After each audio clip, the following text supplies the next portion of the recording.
ज्या सरकारनं आजपर्यंत आपल्याला आरक्षणाचं गाजार दाखवलं, खरं तर एक मुद्दा मित्रांनो, आपल्या शेतकऱ्याकडे एक शेळी असते, ती शेळी जर थोडंसं नाटक करायला लागली तर शेतकरी काय करतो, एक लांब लचक पाण्याचं गाजर घेतो आणि तो शेतकरी त्या शेळीच्या डुंगात ते गाजर मारतो. शेळी गोल फिरून फिरून फिरून फिरून तिथेच येते, तो पाला काही शेळीच्या तोंडाला येत नाही. तसं काम या सरकारनं केलं, आरक्षणाचं गाजर आणलं, आपल्या डुंगणात मारलं, गोल फिरून फिरून फिरून आपण तिथं आलो, आरक्षण मिळलं नाही. खरंच आता आपल्याकडे यायला आली, आपणच गाजर या सरकारमध्ये मारू. म्हणून सांगतो, या सरकारचं करायचं काय, या सरकारचं करायचं काय.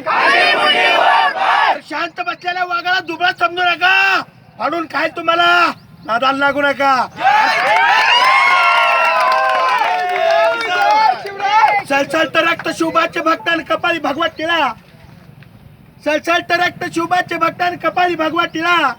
आला आलं वादळ, कोण अडवेल या वादळा, अरे आलाच कोणी अडवा त्याचा वाजवा आम्ही खुळखुळा. अरे नाच करायचं नाही, हा शुभाचा आणि मराठ्यांचा मावळा.